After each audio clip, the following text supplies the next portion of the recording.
ජීවනදායකයන්න් වහන්සේ ස්ප්‍රීතු සාන්තු වහන්සේ මේ මොන නමින් කිව්වත් ශුද්ධෝත්‍රිත්වයේ තුන්වන තනන් වහන්සේව අප මධ්‍යයට එවලා ජේසු අපි එකිනෙකාට කරන්නා වූ ආදරේ තරම දැනටමත් ඔබ එකිනෙකාට හදවතට දැනිලා ඇති. ඉතින් මහා ලස්සන ආරම්භයක් අපිට ලබා දුන්නා. ලොකු බලාපොරොත්තුවක් අපිට ලබා දුන්නා. පණිවිඩයක් දුන්නා. ඒ කතාවේ සාරාංශය දයානුකම්පාව, දේව තාත්තගේ ස්වභාවය දයානුකම්පාව. ඒ දයානුකම්පාව දක්වන උන්වහන්සේගේ ක්‍රමය තමයි පුතාව අපි අතරට එවලා උන්වහන්සේගේ ජීවිත රුධිරයෙන් පරිත්‍යාග කෙරුණු ලස්සන ඒ ජීවිතේ නාමයෙන් ඔබටයි මටයි මගේ පාපයට ඔබේ පාපයට ගැලවීම ස්වාමින් වහන්සේ දෙවියන් වහන්සේ අපිට උරුම කරලා දුන්නා. මේක උරුමයක්. මේ ලෝකේ තියෙන හැමදේම කරුමයක්. නේ ලලිත් තාත්තා කිව්වා ආදරය ගැන. හොඳට ටෙම්පරාදු වෙලා පදන් වෙලා නේ ඔය ආදරය කරන්න ගිහිල්ලා මම කොයිතරම් මිනිස්සුන්ගේ සිත් රිදවලා තියෙනවද? කොයිතරම් ආත්මාර්ථකාමී ලෙස මිනිස්සුන්ගේ සිත් පටලවලා තියෙනවද? ඉතින් ආත්මාර්ථකාමී ආදරයට වහ වැටිලා ඒ පාපය ඇතුලේ පිළිකාවක් වෙච්ච මං වගේ අදමයෙක් මම හිතන්නේ මෙතන ඉන්න පිරිමින් අතරේ නැතුව ඇති. ලොකු අලි ඔළුවකින් නෙවෙයි කියන්නේ. හැබැයි මහත් වූ සතුටකින් කියන්නේ. ඇයි මගේ ඒ තුප්පහයි පාපිෂ්ඨ තිරිසන් ගතිය මට ලොකු වාසනාවක් වුණා. මේ විශ්වය මවලා ජීවිතේ පැටලිලා අරගලවල එතිලා ලෙහාගන්න බැරුව අනාගෙන ඉන්නකොට ආදරය කරන දෙවි කෙනෙක් ඉන්නවා. ඒ දෙවියෝ මාවත් අර මතෙව්ව හොයාගෙන ගියා වගේ, පේදුරුව හොයාගෙන ගියා වගේ, අර ඌරු කොටුවේ කෑම කමින් හිටපු ඒ දරුවව අත් දෙක දිගෑරලා පිළිගත්තා වගේ මේ මාවත් උන්වහන්සේ පිළිගත්තේ ඒ විදිහටමයි.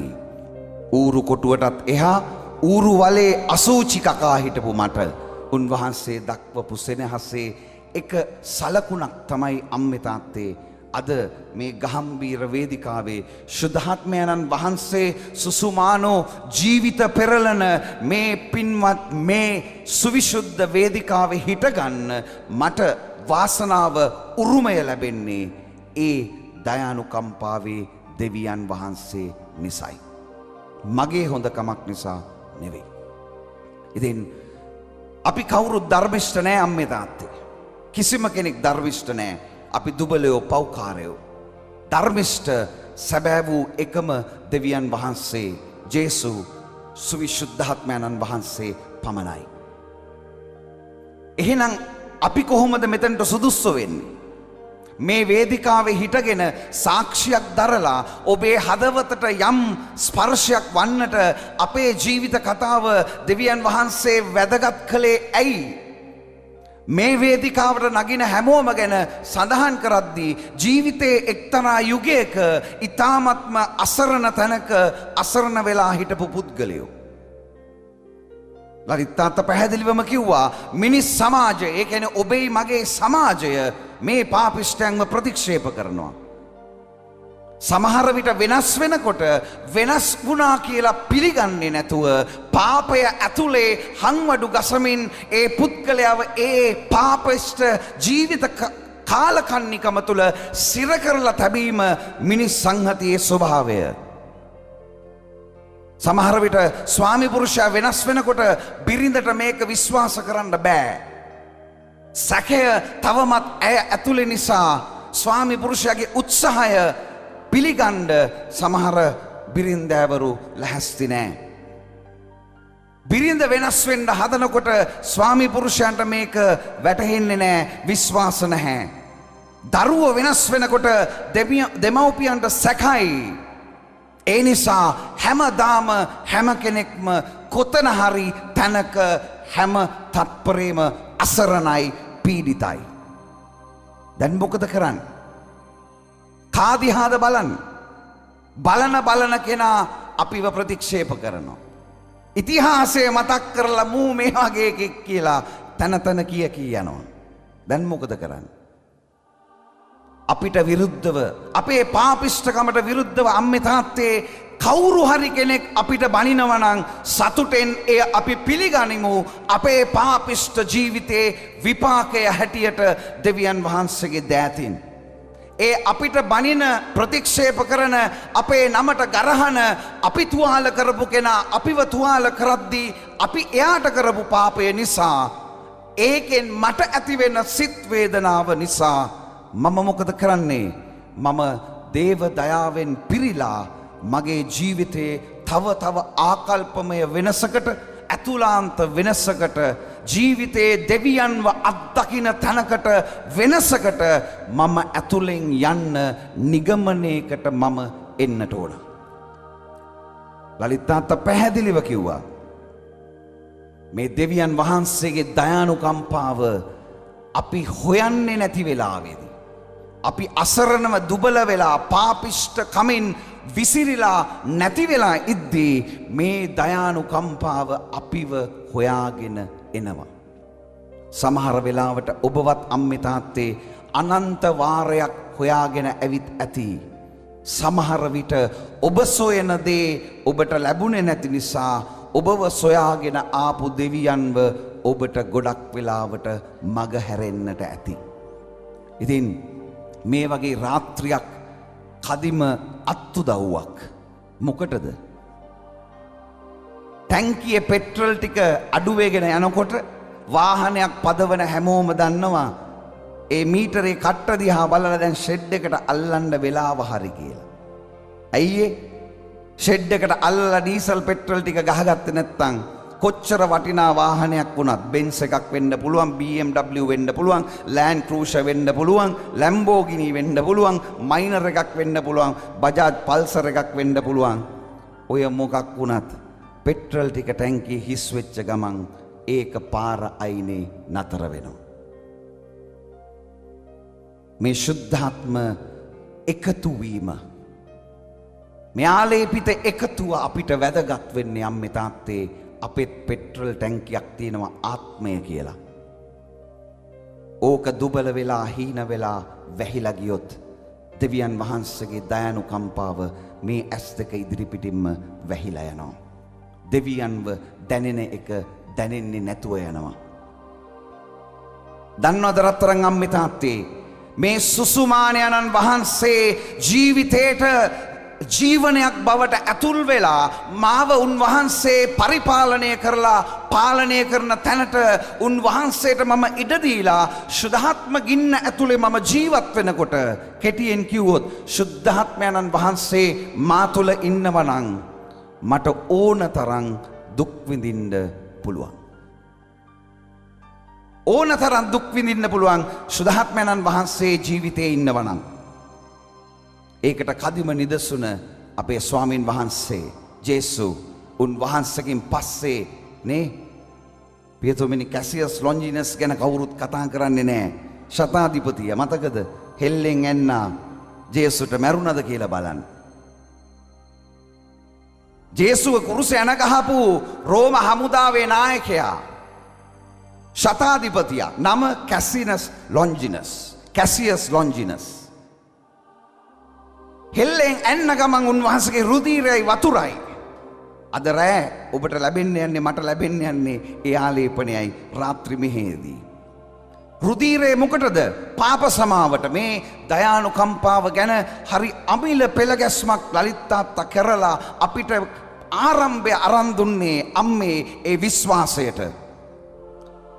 ජේසුගේ රුධිරයෙන් සුව නොවන කිසිම දෙයක් ඔබ ළඟ නැහැ. උන්වහන්සේට ඔබේ ඕනම පාපයක් ඕනම ලෙඩක් ඕනම අවුලක් එක සැනකින් ඔබේ විශ්වාසය ඇදහිල්ල තුල සුව කරන්නට පුළුවන්. ප්‍රශ්නේ තියෙන්නේ ඒ සුවය පිළිබඳ විශ්වාසය මා සතුව තිබෙනවද? අද රාත්‍රිය අපිට කදිම උදව්වක් ඒ මන්දගාමි මද ඇදහිල්ල බලවත් කරගන්නට. ඒ නිසා බලාපොරොත්තු නැති කරගන්නට එපා. ඇයි බලාපොරොත්තු මල්පල දරන ඉහවහා ගිය සැලකීමකින් අපිට සලකන දෙවි කෙනෙක් අපිට අපේ තුලම අපි ළඟම අපි අසලම කැරකෙනවා ජීවත් වෙනවා වැය වෙනවා කැප වෙනවා ලලිත් තාත්තගේම වචනෙන් කිව්වොත් අතින් අල්ලගෙන කැටුව යනවා. ඉතින් මට හිතුණා අපි ලස්සන ගීතිකාවක් කියමු. වාඩි වෙලා ඉන්න. ශුද්ධාත්මයන්න් වහන්සේ අසීමිතව අත්දකින්නට තිබෙන රාත්‍රියක්. ඒ නිසා උන්වහන්සේ අත්දකින්නට ඔබ කිසි කෙනෙක් නුසුදුස්සෝ නොවෙති. අපි හැමෝම සුදුස්සෝ. කොහොමද අපි සුදුස්සෝ වෙන්නේ? මේ ගීතිකාවෙන් පස්සේ අපි පොඩ්ඩක් මෙනෙහි කරලා බලමු. ඉතින් මම දන්නවා පසුතැවිලි වෙච්ච සිතක් නේ ජේසුගේ සමාව දීමේ ආදරයට ආදරය කරන ජනතාවක්. අද ඔබට දෙවියන් වහන්සේ පොරොන්දුවක් දෙන්නට යනවා අම්මේ තාත්තේ. විශේෂ පොරොන්දුවක්. ඒ වගේම අපිට සිහි කැඳවීමකුත් උන්වහන්සේ දෙන්නට යනවා. මේ පුංචි කාල වේලාව ඇතුළත උන්වහන්සේ මට මඟ පෙන්වපු මීට සති දෙක තුනකට කලින් මේ පින්බිමේම සම්ප්‍රසාද ජේසු ඉදිරිපිට මම දන ගහලා යාඥා කරමින් යම් දෙයකට උන්වහන්සේගෙන් ප්‍රශ්න කළා උත්තර ඉල්ලුවා. ඒ මොහොතේදී මටත් ඔබටත් උන්වහන්සේ පොරොන්දුවක් සමග ආරාධනාවක් කළා. ඉතින් බොහොම ඉක්මනට ඒ කොටස අපි සාකච්ඡා කරන්නට යනවා. මේ ලස්සන ගීතිකාවට අපි හිමීට ඇතුල් වෙමු.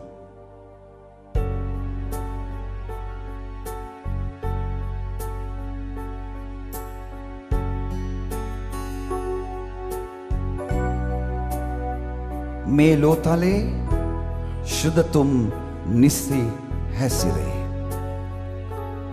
මේ ලෝතලේ දිවැසියන් වදාළසේ. මේ ලෝතලේ බලවත් අනාවරණේ.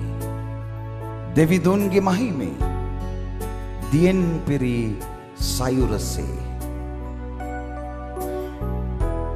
බලන්ඩේ වචන දෙවිදුන්ගේ මහිමේ දියෙන් පිරි සයුරසේ. රත්තරන් අම්මේ තාත්තේ පුතේ දුවේ මෙන්න සුභාරංචිය. ජේසුගේ ආදරයත් ඔය සයුර වගේ විශාලයි. ඔව් පොඩි ආසිරි වැස්සක් ආත්මයන්ව එවනවා. ඇයි? ශුද්ධාත්මයන්න් වහන්සේව නම දෙන්න යන තත්පරේ. බය වෙන්න එපා වහින්නේ නැහැ. ඔබ ඔය පොඩ්ඩක් සීතල කරලා අරනවා විතරයි. මේ ආසිරි මල් වැස්ස ශුද්ධාත්මයන්න් වහන්සේට නමස්කාර කරන මොහොතේ උන්වහන්සේ එවන්නේ ඔබව සුව කරන්නටයි. ඒ විශ්වාසය ඇතුලේ ඔබේ දකුණත උන්වහන්සේ ඔසවලා කියන්න ස්තුතියි ස්වාමිනී ප්‍රශංසා වේවා. මේ හැම වැහි බිඳුවකින්ම ශරීරයට පතිත වෙන අසනීප තිබෙන අය මේ තත්පරේ ඔබ හැම අසනීපකින්ම සුව වෙන්නට යනවා. සිත් සංකාවන් තිබෙන අතීතයේ අමතක කරන්නට බැරුව පෞල් ප්‍රශ්න ඇතුලේ ජීවිතේ අප්‍රියාවෙන් ඉන්න ගොඩක් දෙනෙක්ව මේ වැහි බිඳුවෙන් උන්වහන්සේ සීතල කරලා සුව කරන්නට යනවා. අම්මේ තාත්තේ විශ්වාස කරන්න. ඔබේ ඔය අත දෙවියන් වහන්සේ රොසවලා කියන්න ජේසු ඔබ වහන්සේට ස්තුතියි ප්‍රශංසා වේවා මහිමේ වේවා. අපි කෑ ගහලා කියමු ප්‍රශංසා වේවා මහිමේ වේවා ජේසුනි ප්‍රශංසා වේවා හාලෙලූයා ප්‍රශංසා වේවා ස්වාමිනී මහිමේ වේවා ශුද්ධාත්මයන්නි මහිමේ වේවා ජේසුනි අබ්බා පියාණනි මේ හැම දරුවෙක්ම ඔබ වහන්සේ අද රාත්‍රියේ ඔබ වහන්සේ සම්පූර්ණයෙන්ම අරගෙන ආපු අතීතයේ ගඳ ගහන හැම ප්‍රශ්නයකින්ම සුව කරලා ස්වාමිනී ඔබ වහන්සේගේ දයානුකම්පාවේ සෙබළුන් කරලා සෙබලියන් කරලා විශ්වය ගලවන දූත මෙහෙවරට හැම අම්මේ තාත්තෙක් පුතෙක් දුවෙක්ම අද රාත්‍රියේ ඔබ වහන්සේ ආලේප කරන්න යන නිසා ප්‍රශංසා වේවා මහිමේ වේවා ස්තුතියි. මේ ලෝතලේ ශුද්ධතුම් නිති හැසිරේ. මේ ලෝතලේ දිවැසියන් වදාළසේ. මේ ලෝතලේ බලවත් අනාවරණේ දෙවිඳුන්ගේ මහිමේ දියෙන් පිරි සයුරසේ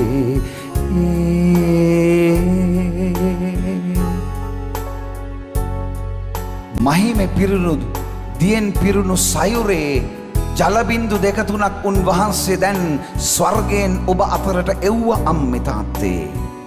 තෙමුණද ඔබ එක වැහි බින්දුවකට හරි? තිබුණද ඔබ ඇඟ ඇතුලේ අමතක නොවන අතීතයක්? බලන්න අද රාත්‍රියේ එළි වෙනකොට ඔබ ගෙදර යනකොට ඒ අතීතය ස්වාමින් වහන්සේ සහ මුලින්ම මකලා දානවා.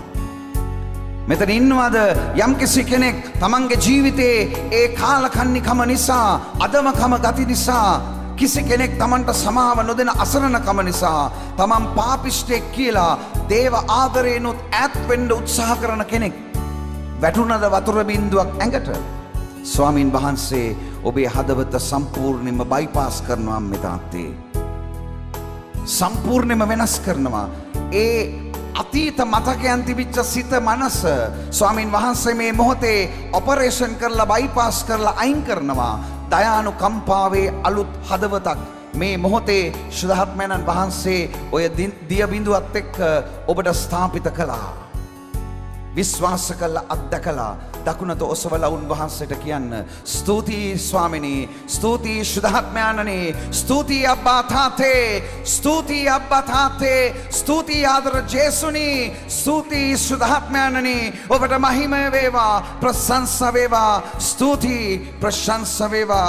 හාලෙලුයා, හාලෙලුයා, ප්‍රශංසා වේවා ස්වාමිනී, හාලෙලුයා. ස්තුතියි ඔබ වහන්සේගේ දයානුකම්පාව, ඔබ වහන්සේගේ මහත් වූ ආශිර්වාදය, ඔබ වහන්සේගේ බල සම්පන්න තේජාන්විතකම දුබල අප තුලට එවලා, දුබල අපිව සවිශක්තිමත් කරලා, ස්වාමිනී අලුත් මැවිල්ලක් කරලා මෙතන ඉන්න අප හැමෝම තුලින් ඔබ වහන්සේ අපේ පවුල විතරක් නෙවෙයි, ගම, රට, ලෝකේ වෙනස් කරන්නට අද මහත් දේ අද රාත්‍රියේ කරන්නට යන නිසා මහිමය වේවා ස්වාමිනී, ප්‍රශංසා වේවා. ඔබ වහන්සේට සදා ප්‍රශංසා වේවා, ස්තුතියි, මහිමය වේවා.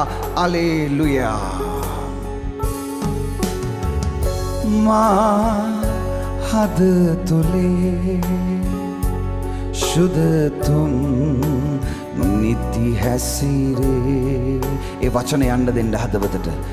මා හද තුලේ දිවැසියන් වදාළසේ, මා හද තුලේ බලවත් අනාවරණේ දෙවිඳුන්ගේ මහිමේ දියෙන් පිරී සයුරසේ.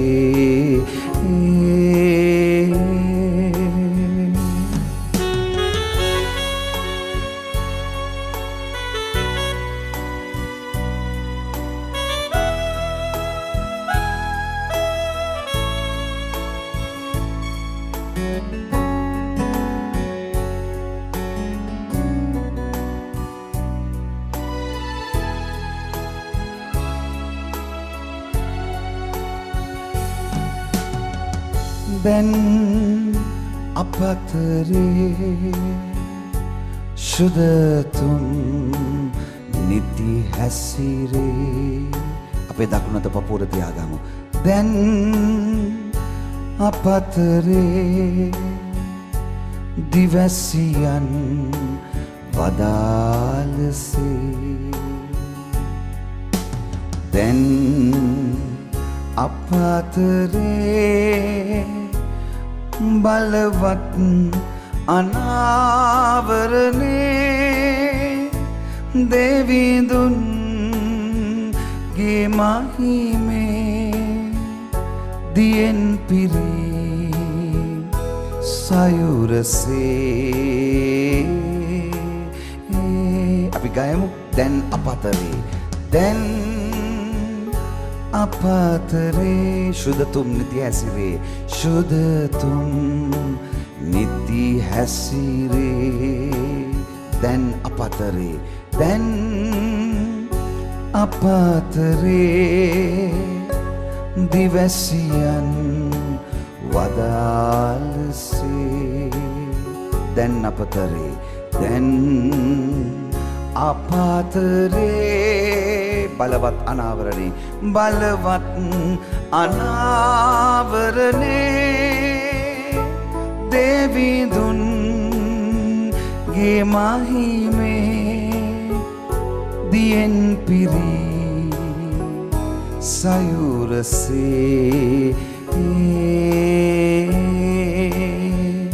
දියෙන් පිරි සයුරසේ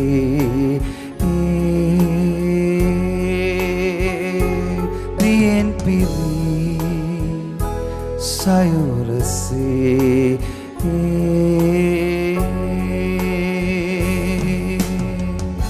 දෙමුද ලස්සනත් පොළ සඳ අපේ ශුද්ධ ත්‍රිත්වය දෙවියන් වහන්සේට ඔබට ඒ සුවය උන්වහන්සේ දැනටමත් අම්මේ තාත්තේ සනාත කරලා අවසానයි.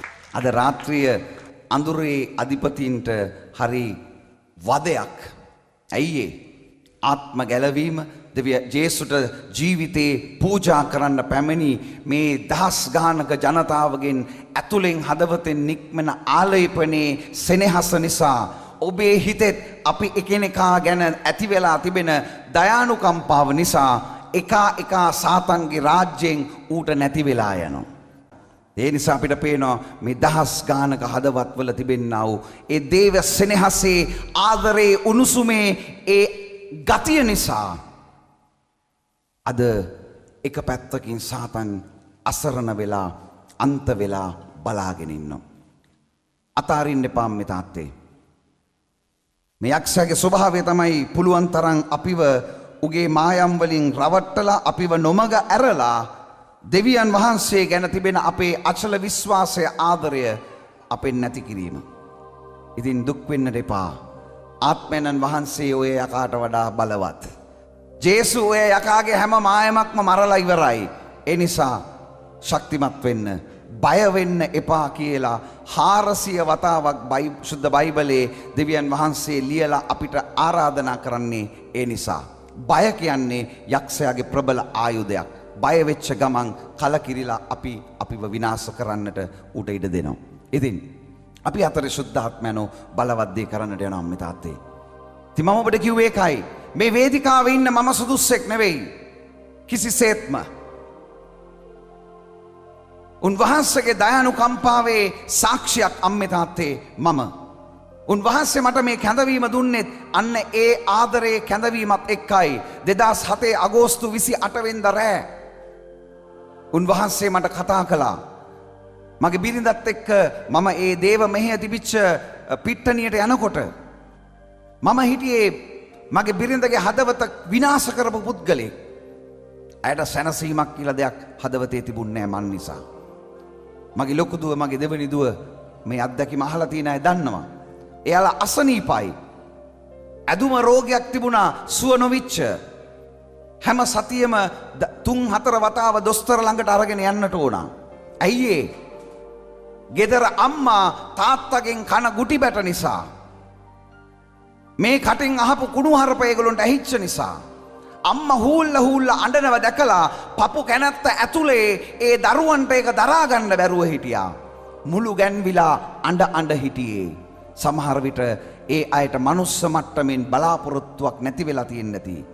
මගේ බිරිඳට, මගේ දරු දෙන්නට අපිට මේ අපායෙන් නම් කවදක්වත් ගැලවීමක් නම් නැහැ කියලා. හැබැයි මෙතන ඉන්න හැම අම්මෙක්ටම මම කියනවා. දැන් මම ඇඩොල්ෆස්නේ මම ජීවත් වෙද්දී මගේ බිරිඳට දරුවන්ට ඉතිහාසය විතරයි අනාගතයක් තිබුණේ නැහැ. හැබැයි මෙතන ඉන්න හැම අම්මෙකුටම මම එක දෙයක් කියනවා. ජේසුව පාවිච්චි කරලා ඕගොල්ලන්ගේ හොඳ නම ගන්න. මට පුළුවන් ඒක කරන්න. මම එහෙම කරනවද දන්නෙත් නැහැ. මම තාම දන්නේ නැහැ. මම සමහරට එහෙම කරනවත් ඇති. මේ වැඩේ සමහරට මම පාවිච්චි කරනවා ඇති මගේ හොඳ නම ඕගොල්ලන්ට පෙන්වන්න. අපි පාපිස්ටයිනේ. මං ඒක හිතුවේ නැතුවට සමහරට මාව මෙහෙවන්නේ ඒ ගතියෙන් වෙන්න ඇති. හරි කමක් නැහැ කියමු. රත්තරන් අම්මේ අවුරුදු 21ක්. අපේ විවාහ ජීවිතයට මේ දෙසැම්බර් 27ට අවුරුදු 22යි. ඒ අවුරුදු 22න් අවුරුදු 21ක්ම මගේ විවාහක බිරිඳට මම අවිශ්වාසවන්ත වෙලා ජීවත් වෙච්ච පුද්ගලෙක්. 2007 ස්වාමින් වහන්සේ මාව කැඳෙව්වා. ඔව් එදා රෑ 7:00 විතර මම කාර් එකේ ඉන්නකොට මහ වැස්සක් මැද්දේ මගේ උමනාවට නෙවෙයි එතනට ගියේ. බිරිඳව පොඩ්ඩක් සතුටු කරන්න හිතාගෙනයි මම හා කිව්වේ. මම කාර් එකේ ඉන්නකොට ස්වාමින් වහන්සේ එදා රෑ මට කතා කළා.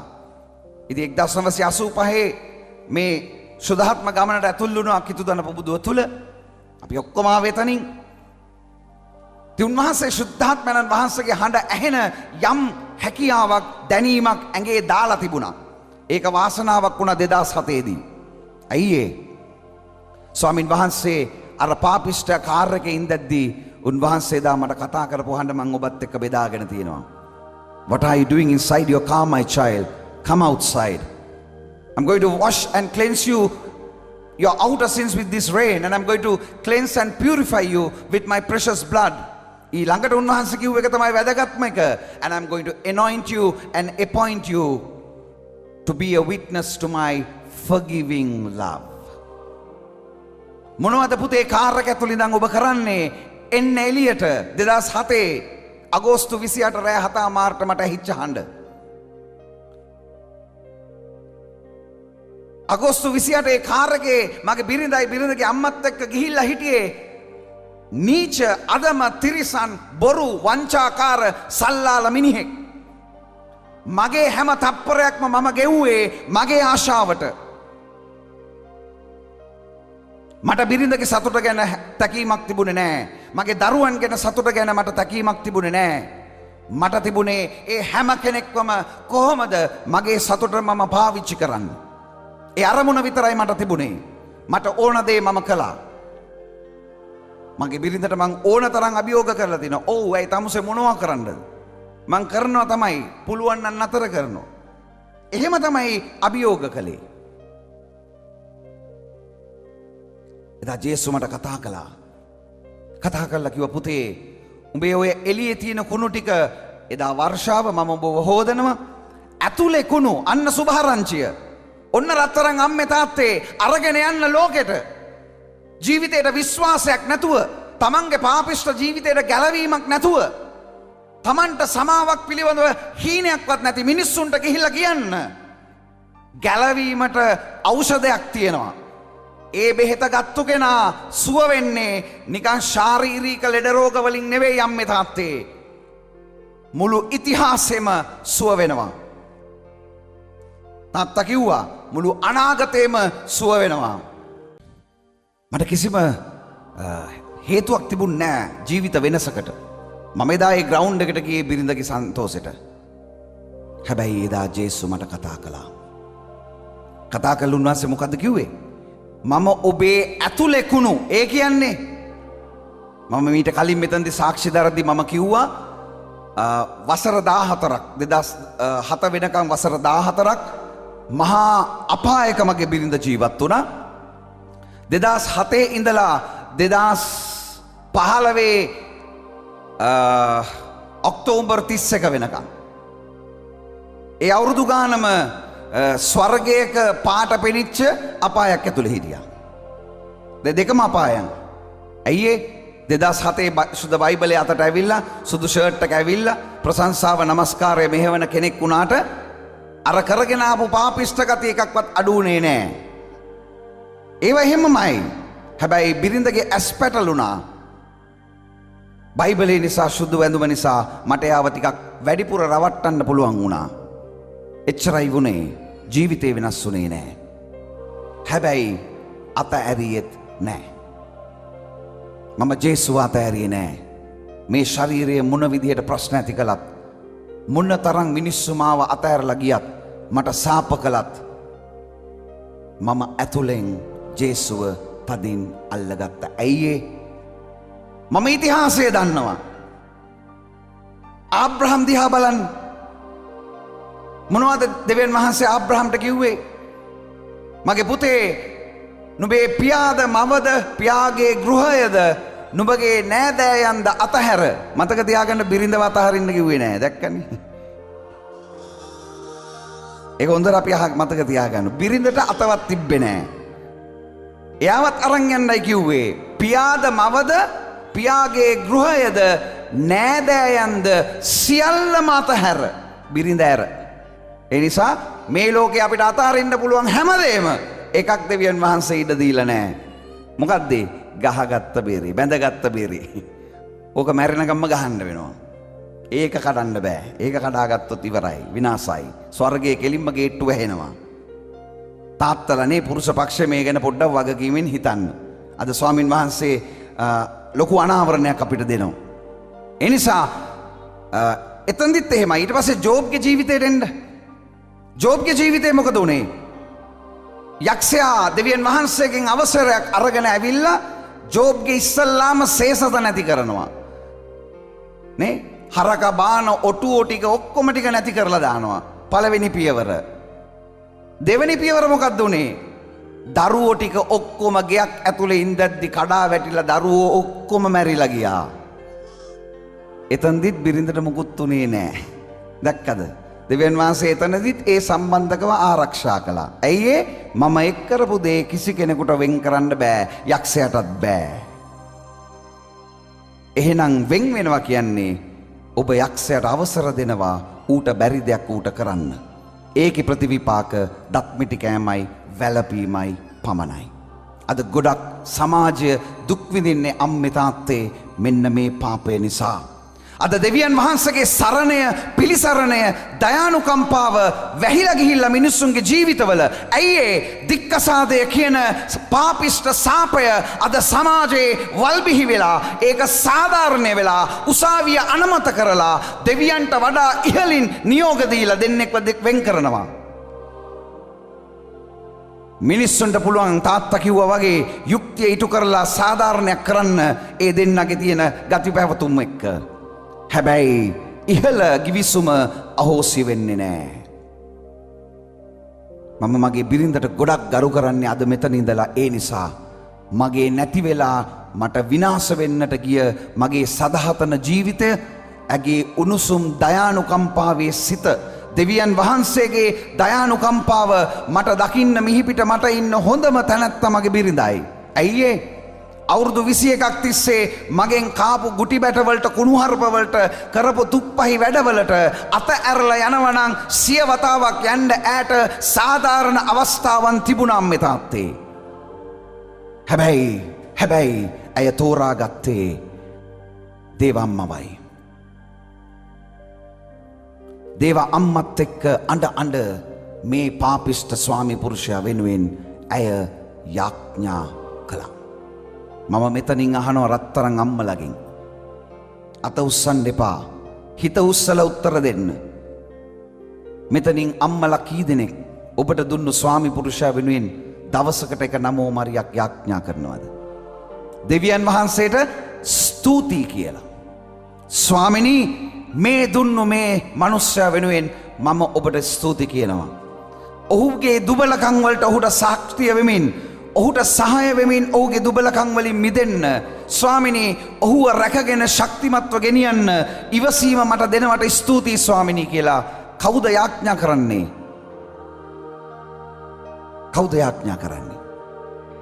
අද බිරින්දෑවරුන් වෙනුවෙන් යාඥා කරන්න ස්වාමි පුරුෂයන්ට හදවතක් නැහැ. ස්වාමි පුරුෂයන් වෙනුවෙන් යාඥා කරන්න අද ගොඩක් බිරින්දෑවරුන්ට හදවතක් නැහැ. ඒ නිසා තමන්ගේ ශක්තිය හීන වෙලා සම්බන්ධකම කැඩිලා යනවා. දැන් මගේ පවුලනේ, මම, මගේ බිරිඳ සහ මගේ දරු පැටවුන්, මේ පවුල සාක්ෂියක් දෙවියන් වහන්සේගේ දයානුකම්පාවට වෙනස් කරන්න පුළුවන් මිනිස්සුયો කොයි වගේද? ඉතිහාසෙ විතරක් නෙවෙයි හිටියේ, දැනුත් ඉන්නවා. ආබ්‍රහම්ට අවුරුදු ගාණක් ගියා දෙවියන් වහන්සේව තේරුම් ගන්න. නෑදෑයන්ව ගෙනියන්න එපා කියද්දි ලොත්ව අරගෙන ගිහිල්ලා හොඳ ප්‍රශ්න වලට මුහුණ දුන්නා. දෙවියන් වහන්සේ ආබ්‍රහම් කරපු හැම ගොංගමක්ම, කරපු හැම අවස්ථාවකම අර දයානුකම්පාව ඇවිල්ලා ආබ්‍රහම්ව එතනින් මුදව ගත්තා. දෙවියන් වහන්සේ තෝරාගත්ත කෙනාව කවදක්වත් මොන හේතුවක් නිසාවත් අතහරින්නේ නැහැ රත්තරන් අම්මේ තාත්තේ. ඔබයි මමයි අපේ වීරයෙන් දෙවියන් වහන්සේව අතහැරියත් ඒ දයානුකම්පාව අපිව හොයාගෙන පස්සෙන් එනවා. ඉතින් අපි තීන්දුවක් ගන්නට ඕන අපේ ජීවිතය ඇතුලේ මේ දයානුකම්පාවට මම මොනවද මා තුල කරන්නට ඉඩ දෙන්නේ? කොහොමද ඒ දයානුකම්පාව මගේ ජීවිතේ කරගන්නේ? කොහොමද ඒක කරගන්නේ? එක ක්‍රමයයි අපට තියෙන්නේ. ඔය දෙවියන් වහන්සේව ශුද්ධත්‍රීත්වය අහගෙන හිටියද දිව්‍ය පූජාවේ අද සුවිශේෂය මතකද? කෑ ගහලා කියන්න බලන්න සුභාරංචියක් තිබුණා ඒක ඇතුලේ. මතකද? සුවිශේෂය සිල්වතුන් ගැන එහෙම කිව්වාද? අහන් හිටියද? ස්වර්ගෙන් පණිවිඩයක් ආවා. මොනවද කිව්වේ? තමන් මනස්ථාපනය විය යුතු නැතයි සිතන සිල්වතුන්. රිදෙනවා ඇතිනේ සිල්වතුන්ට. නේ හරි අමාරු ඇති ඒගොල්ලන්ට. දෙවියන් වහන්සේ කියන්නේ අපි නෙවෙයි. එහෙම සිල්වතුන් 99 දෙනෙක්ව මට එපාලු අපේ දේවතාත්තා කියනවා. හැබැයි තමන්ගේ හදවතින් මනස්ථාපනය වන එක පෞකාරයෙක් ගැන මුළු ස්වර්ග රාජ්‍යයම ප්‍රීති වෙනවලු. එහෙනම් අම්මේ තාත්තේ මෙන්න පෞකාරයෝ 10 දෙනෙක් මෙතනට ඇවිල්ලා ස්වර්ගයේ කොහොම පාටියක් ඇද්ද අපි නිසා? නිකන් හිතන්න. දෙවියන් වහන්සේ අපිට අප්පුඩි ගහනවා සුරදූත මේ පීරවරත් එක්ක එකතු වෙලා. ඇයි? මෙන්න මගේ දරු පැටවුන් ටික මගේ ආදරය විශ්වාස කරලා මගේ දයානුකම්පාව විශ්වාස කරලා මගේ පාමුල. ඒ නිසා අම්මේ හෙට දවසේ ගිනි බෝලයක් එවයි යක්ෂයා ඔය ඇදහිල්ල මරලා දාන්න. දෙවියන් වහන්සේට කිට්ටු වෙද්දි සාතන් දිගටම ඔබට අවහිර කරනවා. ඇයි ඒ? ඔබව කලකිරීමකට යවලා මේ දේව ආදරයේ සම්බන්ධකමින් ඔබව කඩන්න හැරෙන්නට එපා. ඉතින් මටත් ගොඩාක් ප්‍රශ්න තිබුණා. ඇයි මේ ඇඟේ තියෙන ඇම්ම යන්නෙම නැහැ. ධන ගගහ ඉල්ලන්නේ දෙවියන් වහන්සේගෙන්. ස්වාමිනී බලන්න ඔබ වහන්සේ මාව වේදිකාවකට නගනවා ප්‍රශංසා කරනවා. ඒත් මේ කාලකන්ණි සිටිවිලි ගති මගෙන් යන්නේ නැහැ. උන්වහන්සේ පුදුම ඉවසීමකින් මාව පුහුණු කළා. පුදුම ඉවසීමකින් උන්වහන්සේ මට දීලා තියෙන සමාව මේ හදවතින් මං හොඳටම දන්නවා. ඇයි? මං කරපු පව් ගොඩ මම හොඳට දන්න නිසා. මගේ බිරිඳ අවුරුදු 21ක් පුරාවට මේ හිස දැන් නම් කොණ්ඩේ පොඩ්ඩක් ගිහිල්ලා. ඊසරේ මම කියනකොට වඩා තවත් ගිහිල්ලා. මේ කොණ්ඩේට වඩා කොණ්ඩේ තිබුණා මගේ ඔළුවේ. ඒ තරමට පව් කරපු මිනිහෙක් මම කරපු පව් වලින් මගේ බිරිඳ දන්නේ මේ පුංචි ඇඟිල්ල එක පුරුකක තරම විතරයි. එයා තන ඉන්නවා. එයා දන්නේ අවුරුදු 21ේම මගෙන් අහුවෙච්ච හැම වැරද්දක්ම, හැම අවිශ්වාසවන්තකමක්ම, ඇගේ හදවත කියන ඒ ලස්සන ස්වර්ගය මම කෑලි වලට කඩලා තිබ්බේ. ඇගේ ඒ හදවත කෑලි වලට කැඩුවේ අම්මේ තාත්තේ මේ පුංචි ඇඟිල්ලේ උඩ පුරුකේ තරම් පව් ටිකකින් විතරයි. ඉතුරු ටික කොහොමද එනං ඇද්ද? ඒක දන්නේ මමයි දේව තාත්තයි. ඒ නිසා මෙතන ඉඳගෙන මම විඳින උන්වහන්සේගේ දයානුකම්පාව තුළ මම සාක්ෂි දරන්නේ මොන තරම් පෞකාරයෙකුට වුණත් උන්වහන්සේගේ අත මොන වගේ සෙනෙහවන්තයිද. ඒ නිසා තමයි අපිට සුභාරංචියක් තියෙන්නේ. ජේසුගේ රුධිරයෙන් මේ ප්‍රශ්නේ අපේ විසඳනවා. ඖෂධය එයයි. රත්තරන් අම්මේ තාත්තේ ඒ ශුද්ධවන්ත රුධිරයට අපේ පව් සමා කරන ජේසුට ඒ ආත්මය ගලවන තනන් වහන්සේට හිසඩොඩින් අත උස්සලා අත්පුඩියක් ගහන්න වෙලාව මේක නෙවෙයිද? ප්‍රශංසා වේවා ස්වාමිනී, මහිමේ වේවා. රත්තරන් අම්මේ තාත්තේ මම අද දවසේ අසරණ වෙලා හිටියා මොනවද කරන්න කියලා. ෆාදර් මට කිව්වා පසුත ඇවිල්ලා පාපොච්චාරණයට ඇඩොල්ෆස් අයියේ ඔබ ස්වාමින් වහන්සේ ඔබට දෙන්න දෙයක් එක්ක ඔබ මෙහෙවන්න කියලා. මම ස්වාමින් වහන්සේගේ අඬ ඉල්ලුවා, ස්වාමිනී මොනවද මම කියන්න ඕනේ? මීට සති දෙකකට කලින් අපේ මේ යන ගමන අම්මේ තාත්තේ මෙතනට ඇවිල්ලා මේ රෑ නිදි මරලා ගෙදර ගියාට වැඩක් නැහැ. ගෙදර ගියාට වැඩක් නැහැ. ඔබ අත්දකින මේ ගැලවීමේ දෙවියන් වහන්සේ ගැන ඔබ මේ උන්වහන්සේව නොදන්න හදවතකට ඔබ අනාවරණය කරන දිවැසිවරයෙක් වෙන්නට ඕන, දිවැසිවරියක් වෙන්නට ඕන. කැඩෙන එක පවුලක් සුව කරන්න ඔබ දායක වෙන්නට ඕන.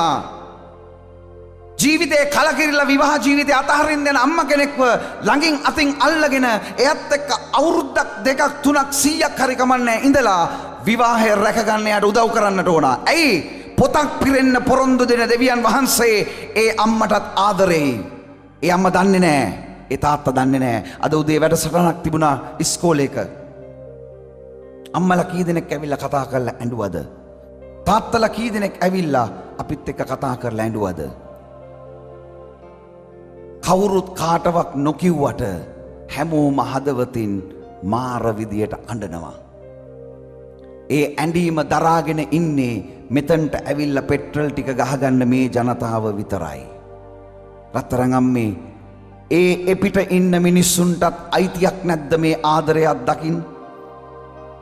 ඒ මිනිස්සුන්ටත් වාසනාව තියෙන්න ඕනද නැද්ද මේ ධානුකම්පාව රස විඳින්න?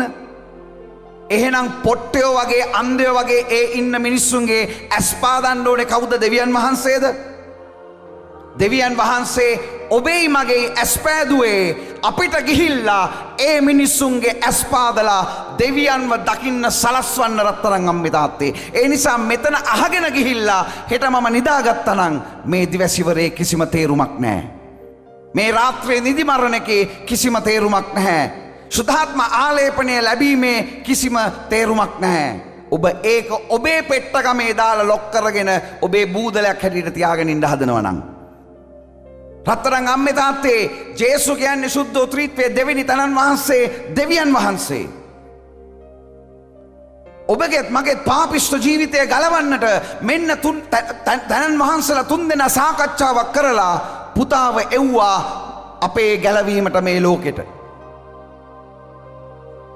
පිලිප්පි වරුන්ගේ ලිපියේ කොහොමද පාවුලුතුමා ලියලා තියෙන්නේ?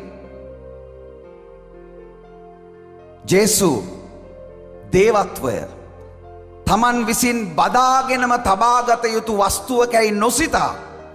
ඒ කියන්නේ මම මෙතනින් අම්මා තාත්තලාගෙන් අහනවා. ස්වාමින් වහන්සේ දැන් මෙතන නේ අර මෝසෙස් තුමාට දර්ශනය වුණා වගේ ලොකු වලාකුලක් එවලා වලාකුලෙන් මෙතන ඔබට මට කතා කරලා කියනවා ත්‍රිත්වයේ තුන්වෙනි තනන් වහන්සේ වෙන්න කැමති කෙනා එන්න මගෙත් එක්ක කියලා. පොඩි ආරාධනාවක් දෙනවා ෆාදර්. මොකද ඔබ කරන්නේ? මොකද කරන්නේ? අට අරගෙන බලාගෙන ඉන්නවද පණුව ටික දත් ටික කනකන්? පැනලා ගිහිල්ලා ඉල්ල ගන්නවද? අර කි මොකද හම්බුණා කියලා? දැන් ඔක අතහැරලා එන්න වෙනකොට මොකද තත්ත්වේ? නිකන් හිතන්න. ස්වාමි පුරුෂයව අල්ලගෙන ඉන්නේ, දරුවව අල්ලගෙන ඉන්නේ, නේ? දීපල අල්ලගෙන ඉන්නේ, සල්ලි අල්ලගෙන ඉන්නේ, හැමදේම අල්ලගෙන ඉන්නේ. මරණය අතරින්න වුණා. හොඳ වෙලාවට මරුණට පස්සේ තේරෙන්නේ නැති නිසා අපරාධ දෙවියන් වහන්සේට මිනිස්සයව මරන්න තිබුණේ. පේන්නේ නැහැ, ඇහෙන්නේ නැහැ, හුස්ම ගන්න බෑ, හැබැයි කන් ඇහෙන්න තිබුණා. පාද වලලනකොට අපරාධේ මං ස්වාමීන් වහන්සේගෙන් ඉල්ලන පුළුවන් නම් එහෙම කරන්න කියලා. හෙට ඉඳලා මැරෙන මිනිස්සුන්ට කන් දෙක විතරක් ඇහෙන්න දෙන්න වලට යනකම්ම. කොහොමද තියේද? මේ චූට්නේ ගම්මගේ. රයිට්. නෑ මං අහන්නේ නිකන් හිතන්න. ජේසු ඔබ වෙනුවෙන් මං වෙනුවෙන් අතහැරියේ සුද්ධ ත්‍රිත්වය කියන දේවත්වය. දෙයනේ අපිට එහෙනම් අපේ පාපයක් අතහැරගන්න බැරිද? අපේ තියෙන කුහකකමක් ඕපදූප ගතියක් අතහරින්න බැරිද? අපේ හිතේ තියෙන වෛරයක් අතහරින්න බැරිද? දෙවියන් වහන්සේ දේවත්වය අතහැරියා නම් අපි වෙනුවෙන් අද රාත්‍රියේ අපි ඒක හිතමු. පුදුම වැඩේ. මම දන්නේ නැහැ ෆාදර් ද්විතීය නීති සංග්‍රහයෙන් කියලා මේ තේමාව අරගත්තේ. මම තේමාවට අතවත් තියන්නේ නැහැ. ඇයි ඒ තේමාවේ ටිකක් උඩ වගන්ති ටික කියවද්දී පුදුම ආස්වාදයක් දැනුණා. ඇයි දෙවියන් වහන්සේ පුදුම රහසක් එතන ලියලා තියලා තමයි අවසානයේදී තේමාව දෙන්නේ. ඉතින් ජීවන්ත පියතුමාට ඒක සම්පූර්ණ අයිතිය ඔබට දිගාරින්න. මම ඒ කොටස ගන්නෙ නෑ. හැබැයි ස්වාමින් වහන්සේ අද රාත්‍රියේ අපිට කතා කරන මේ අලුත් පොරොන්දුව දුන්නෙත් ද්විතීය නීති සංග්‍රහයෙන්මයි. අම්මේ තාත්තේ පොතක් පැන්සලක් තියෙනවා නම් මෙන්න මේ පාඩේ ලියා ගන්න. මේ පොරොන්දුව හැමදාම කියවන්න. පරණ කිවිසුමේ පොරොන්දුවක්. හැබැයි අනපනත් ආඥා ඔක්කොම තියෙන්නේ පිටිපස්සේ. අලුත් ක්‍රමය. අපි පොරොන්දුව අහලා පොරොන්දුව ඉෂ්ට වෙන්නට අපි මොනවද කරන්න ඕනේ කියලා අද රාත්‍රියේ පොඩ්ඩක් සලකලා බලමු. ද්විතීය නීති සංග්‍රහය 26 වෙනි පරිච්ඡේදයේ 16 ඉඳලා 19 දක්වා. මම කියවන්නම් ඔබ අහගෙන ඉන්න. සමිඳුන්ගේම සෙනග. සමිඳුන්ගේම සෙනග කියන්නේ මේ ඔබයි මමයි. දැන් මේ මොහොතේ මෙතන වාඩි වෙලා මෙතන ඉන්න දේවම්මගේ මේ පාමුල, ජේසුගේ පාමුල, දේව තාත්තගේ පාමුල මෙතන වාඩි වෙලා ඉන්න හැම පුංචි උස මහත් පොඩි මහලු හැම කෙනෙක්ම මේ දෙවියන් වහන්සේගේ සෙනගයි. එහෙනම් උන්වහන්සේ අපට අද රාත්‍රියේ කතා කරලා පොරොන්දුවක් දෙනවා. මොකක්ද පොරොන්දුව? මෙදින දෙවි සමිදානන් වහන්සේ මේ නීති හා නියෝග පිළිපැදීමට ඔබට අනකරන සේක. එබැවින් ඔබ ඔබේ මුළු හෘදයෙන්ද ඔබේ මුළු සිතින්ද ඒවාට අවනත වී පිළිපැදිය යුතුය. ඔබ සමිදානන් වහන්සේ ඔබේ දෙවියන් වහන්සේ බව අද පිළිගෙන දෙවුමග යාමටත් උන්වහන්සේගේ නීති නියෝග සහ අනපනත් පිළිපැදීමටත් උන්වහන්සේට කීකරු වීමටත් පොරොන්දු විය යුතුය. පොඩ්ඩක් සීරියස්. දෙවියන් වහන්සේ පොඩ්ඩක් සීරියස් කතා කරනවා අපිට. අපි පාපිස්ටයි මොනව කරන්නද කිය අපි පවුම කර කර හිටපු ඒ රිලැක්ස් ලයිෆ් එකට උන්වහන්සේ කියනවා තිත තියන්න වෙලාව හරි පුතේ. අයියේ ලොකු වගකීමක් අද අපිට තියෙනවා. ඔබ දෙවියන් වහන්සේගේ ජනතාවක් නම් මම දෙවියන් වහන්සේගේ ජනතාවගෙන් කෙනෙක් නම් ලොකු වගකීමක් තියෙනවා. ඒ නිසා ඒ වගකීම ගොඩක් සීරියස්. ඔබ උන්වහන්සේගේ අනපනත් සියල්ල පිළිපදින්නහු නම් අනපනත් සියල්ල පිළිපදින්නහු නම් උන්වහන්සේ පොරොන්දු වූ ප්‍රකාර ඔබ තමන් වහන්සේගේ විශේෂ සෙනගක් මෙන් අද දින පිළිගන්න බව ප්‍රකාශ කරන සේක. තවද දෙවි සමිදානන් වහන්සේ වදාළ ප්‍රකාර ඔබ උන්වහන්සේට කැප වූ ජනතාවක් වන පිණිස තමන් මැවූ අන් සියලු ජාතීන්ට වඩා. අම්මේ හොඳට සාවධානව මගේ තාත්තේ අහන්න. දෙවි සමිදානන් වහන්සේ වදාළ ප්‍රකාර ඔබ උන්වහන්සේට කැප වූ ජනතාවක් වන පිණිස තමන් මැවූ අන් සියලු ජාතීන්ට වඩා කීර්තියෙන්ද මහිමයෙන්ද ගෞරවයෙන්ද ඔබ උසස් කරන සේක. ගහමුද අප්‍රිය දෙවියන් වහන්සේට.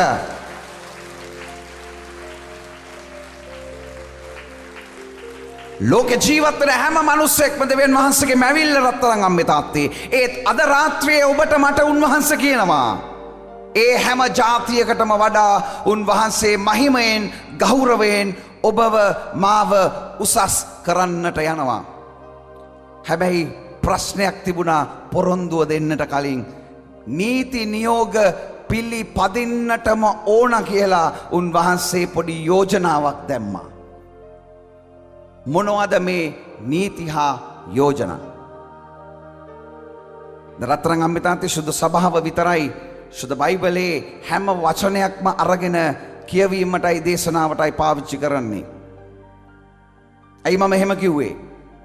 ගොඩක් දේශකයෝ ෆාදර්ගෙන් අහන්න බොරු නම් එසකියල් 34 දේශනා කරන්නේ නැහැ. ඇයි ඒ ගෙදර ගිහිල්ලා කියවලා බලන්න.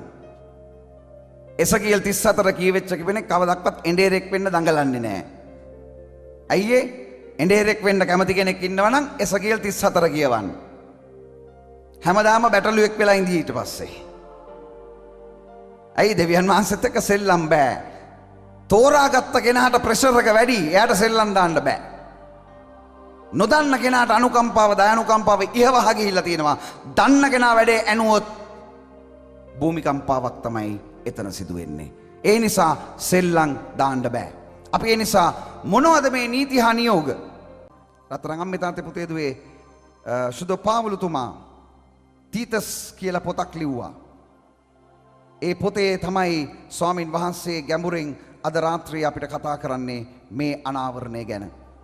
උන්වහන්සේ අපිට මතක් කරන්න යනවා මේ නීති හා නියෝග. ඔබේ අතේ බයිබලේ තියෙනවා නම් හැමීට පෙරලා ගන්න තිමෝති වරුන්ගේ ලිපිවලට පස්සේ තිබෙනවා තීතස්ගේ පොත. අපි පොඩ්ඩක් කියවලා බලමුද පාවුලුතුමා තුලින් ජේසු මොනවද අපිට අනාවරණය කරන්නේ? මේ දෙවියන් වහන්සේගේ සෙනගට උන්වහන්සේ දෙන කැඳවීම. දැන් රත්තරන් අම්මේ තාත්තේ ඔබ පාපිෂ්ඨව හිටියා. මෙතනට ආවා. දවස ගානේ සුද්ධාත්ම වරප්‍රසාද ලැබුවා. දැන් ඔබ උන්වහන්සේ ඔබව පියවරක් ඉදිරියට ගෙනල්ලා. දැන් මේ වෙනකොට උන්වහන්සේ ඔබව අපි හැමෝවම දෙවියන් වහන්සේගේ ආදරයට සාක්ෂිකාරයක් කරලා ඉවරයි. එහෙනම් අපිට අයිතියක් නැහැ තවත් පාපය පිළිබඳව කුරුවල් වෙවි ඉන්න. තීන්දුවක් ගන්න කාලය ඇවිල්ලා. හදවතට අනිවාර්ය ආකල්පමය වෙනසක් ඇති කරගන්න මම දෙවියන් වහන්සේගේ සුද්ධ බලය අලුත් විදිහකට අල්ලගන්නවා කියලා අද රාත්‍රියේ තීරණයක් ගන්න අද අපිට මොහොත ඇවිල්ලා. පොරොන්දු දුන්න උන්වහන්සේ මගේ අනපනත් ඔබ ඉටු කරන්නට ඕන. ඒවා ඉටු කළොත් මේ ලෝකේ මම මවපු අනිත් සියලු ජාතින්ට වඩා ඔබව ගෞරවයෙන්ද මහිමයෙන්ද දෙවියන් වහන්සේ උසස් කරන්නට යනවා. ඉතින් මේක පවුලට කතා කරන්න. මේ කොටස මෙතනින් එහාට ස්වාමි පුරුෂයාට භාර්යාවට සහ දරුවන්ට. රත්තරන් අම්මේ දයානුකම්පාව පෙන්වන්න වෙන තැනක් නැහැ. අල්ලපු ගෙදර මිනිස්සුන්ට පෙන්නලා වැඩක් නැහැ. අල්ලපු රටේ උන්ට පෙන්නලා වැඩක් නැහැ. ඉස්සල්ලා තමන්ගේ ගෙදර ඉන්න තමන්ගේම ආදරවන්තයන්ට පෙන්වන්නට ඕන. බිරිඳ ස්වාමි පුරුෂයාට, ස්වාමි පුරුෂයා භාර්යාවට, දරුවෝ දෙමව්පියන්ට, දෙමව්පියෝ දරුවන්ට. පවුල ඇතුලේ දයානුකම්පාව මල් පිබිදුනොත් තමයි ඒක සමාජයේ ලෝකය වෙනස් කරන්නේ. ඒ නිසා කාවත් වෙනස් කරලා වැඩක් නැහැ රත්තරන් අම්මේ තාත්තේ. අම්මයි තාත්තයි පනට පන වගේ ආදරය කරන අත්දැකීමකට එන්නම ඕන. ඔබේ දරුවෝ යහපත් ස්වර්ගීය දරුවෝ වෙන්න නම් වෙන විදිහකට දරුවන්ට ආදර්ශයක් වෙන්න විදිහක් නැහැ රත්තරන් අම්මේ තාත්තේ. ඉතින් ඒ නිසා බලන්න මේ වචන. මා ක්‍රීතයේ නතර කළේ ඉතුරු කටයුතු සම්පූර්ණ කරන පිණිසත් මා නියෝග කළ ලෙස නුවරක් පාසා සභා මූලිකයන් පත් කරන පිණිසත් කියලා ඒ පොතේ එහෙම සඳහන් කරනවා. ඊට පස්සේ පාවුලුතුමා කියනවා එසේ පත් කරන මූලිකයා. මෙතනින් එහාට අපි මේ කොටසෙන් කතා කරන්නේ යම්කිසි මූලිකයෙක් ගැන. අපි හදවතින් යන්නට යන්නේ පවුල කියන කේන්ද්‍රය ඇතුළට. ස්වාමි පුරුෂයාට ඉස්සෙල්ලා කතා කරනවා භාර්යාවට, දරුවන්ට, ඊළඟට පවුලක් හැටියට, ජනතාවක් හැටියට. ඒ නිසා මේක ස්වාමි පුරුෂයන්ට දෙවියන් වහන්සේ මේ මොහොතේ මට කියන කැඳවීමක් හැටියට, බිරින්දෑවරුන්ට ස්වාමින් වහන්සේ මේ මොහොතේ මට කියන කැඳවීමක් හැටියට, දුවල පුතාලා ස්වාමින් වහන්සේ මේ මොහොතේ මට කියන කැඳවීමක් හැටියට මේ කොටසට ඇහුම්කන් දෙන්න. මේ නියෝග පිළිපදින්න ඔබ එංගක වෙච්ච ගමන් ඔබේ පවුල ස්වාමින් වහන්සේ කියනවා අනිත් සියලුම දෙනාට වඩා ගෞරවයෙන් මහිමයෙන් ඔබේ පවුල උසස් කරන්නට යනවා. මොනවද උන්වහන්සේ කියන්නේ? ඒ මූලිකයන් නිදොස් චරිතයකින් යුත් එක භාර්යාවක් පමණක් සිටින, කල්ක්‍රියාව ගැන සැකයට කරුණක් නැති, මනා හැසිරීමක් ඇති, ඇදහිලිවන්ත දරුවන් සිටින තැනැත්තෙකු විය යුතුය. සභානායකතමේ දෙවියන් වහන්සේගේ ගබඩාකාරයෙකු වශයෙන් නිදොස් වූ හිතුවක්කාර නොවූ, නොකිපෙන සුළු, මත්පැනට ලොල් නොවූ, කලහකාරී නොවූ, මුදල් පිළිබඳ හොරබොරු නැති, ආගන්තුක සක්කාරයට ලැබි, යහපතට ප්‍රිය කරන, ශාන්ත දාන්ත දැහැමි, ශුද්ධ දැමුණු ඉඳුරන් ඇති තැනැත්තෙකු විය යුතුය. මෙන්න ස්වාමි පුරුෂයාගේ කැඳවීම. මොකක්ද ස්වාමි පුරුෂයාගේ කැඳවීම? නිදොස් චරිතයක් තියෙන්නට ඕන, එක භාර්යාවයි ඉන්න පුළුවන්, කල්ක්‍රියාව ගැන සැකයට කරුණක් නැති, මනා හැසිරීමක් ඇති, ඇදහිලිවන්ත දරුවන් සිටින තැනැත්තෙකු විය යුතුය. සභා ඒ ස්වාමි පුරුෂයා දෙවියන් වහන්සේගේ ගබඩාකාරයෙකු වශයෙන් නිදොස් වූ හිතුවක්කාර නොවූ නොකිපෙන සුළු මත්පැනට ලොල් නොවූ කලහකාරී නොවූ මුදල් පිළිබඳ හොරබොරු නැති ආගන්තුක සත්කාරයට ලැබී යහපතට ප්‍රිය කරන ශාන්ත දාන්ත දැහැමි ශුද්ධ දැමුණු ඉඳුරන් ඇති තැනැත්තෙකු විය යුතුය. වැඩි ටිකක් බරපතලයි වගේ දැන්. තවද ඔහු සාර ධර්මයෙන් අවවාද කරන්නට ද විරුද්ධවාදීන් නිහඬ කරන්නට සමත් වන පිණිස ධර්මානුකූල ඇදහිල්ලෙහි ස්ථීරව පිහිටා සිටින තැනැත්තෙකුද විය යුතුය. ඒ නිසා ස්වාමි පුරුෂයාට කියනවා ස්වාමින් වහන්සේ අද රාත්‍රියේ මෙන්න මේ ගති පැවතුම් තියෙනවා නම් එන්න මගේ දයනුකම්පාවෙන් පිරෙන්න ඔබේ දුබලකම පිළිගන්න මින් පස්සේ ඔබේ බිරිඳට දරුවන්ට ඔබ අවවාද කරන්නට යන්නේ කට වචනයෙන් නෙවෙයි ඔබේ දැහැමි ජීවත් වන පිළිවෙල තුලයි. රත්තරන් අම්මේ තාත්තේ සමහර විට මේකට දැන් මේ තප්පරේ පැහැදිලි වෙන්නේ නැහැ වෙන්න පුළුවන්. ගෙදර ගිහිල්ලා තීතස්ගේ පොත කියවන්න හැම අම්මෙක් තාත්තෙක්ම දරුවෙක්ම පවුලක් හැටියට පුද්ගලිකව මම මගේ බිරිඳට කිව්වා මං කිව්වා නිම්මි මම මෙතනින් එහාට ස්වාමින් වහන්සේ මට අලුත් පණිවිඩයක් කැඳවීමක් දෙන්න දවස දක්වා මේ තීතස් පොතේ හැම වගකීමක්ම මගේ ජීවිතයෙන් පවුල ඇතුළේ ඉටු කරන්නයි මගේ කැපවීම කියලා. දැන් මේ වඩේ වෙලා සති දෙක තුනක් වෙනවා. හැම වෙලාවකම ප්‍රශ්නයක් එද්දී මම උත්සාහ කරන්නේ මේ කිව්ව දේ මතක් කරගන්න. නොකිපෙන සුළු දැමුණු ඉන්ද්‍රියයන් තියෙන එන පව් කරන්න බෑ. තවත් අවයව රජ කරවන්න දෙන්න විදිහක් නැහැ. මේ ඇස් දෙකෙන් කුණුහරුප බලන්න විදිහක් නැහැ. මේ කටෙන් කුණුහරුප කතා කරන්න විදිහක් නැහැ. ස්වාමින් වහන්සේ කියනවා මට ඒ දේ පිළිකුල් ඒක කරන්න එපා. ඔව් කරන්න උන්වහන්සේ සමාව දෙනවා. හැබැයි ගෞරවය ලබන්න මහිමය ලබන්න උසස් වෙන්න තවත් කල් ගත වෙන එකයි සිද්ධ වෙන්නේ. ඇයි දෙවියනේ මෙච්චර ප්‍රේමවන්ත දෙවි කෙනෙක් මේ වෙනකොට මෙච්චරන අනාවරණ දීලා තියෙද්දී තවත් අපේ කුහකකම් නිසා පෞකාර ගති නිසා පාපිෂ්ඨකම් නිසා මොකටද මේ දයානුකම්පාව තවත් අපි පයින් ගහලා අහකට දාන්නේ? වෙලාව ඇවිල්ලා තදින්ම අපිට අන කරන්න. ඒ නිසා හැම අම්මෙක් හැම තාත්තෙක්ම දුවෙක් පුතෙක්ම තමන්ට අන කරන්න අද රාත්‍රියේ මේ කොටසට තමන්ගේ ශරීරය දමනය කරගන්නට ආත්මයන්න් වහන්සේ බලය දේවි. ආත්මයන්න් වහන්සේ බලය දේවි. ඔබ තීන්දුව ගන්න අද රාත්‍රියේ. ස්පර්ශ කරන්න මා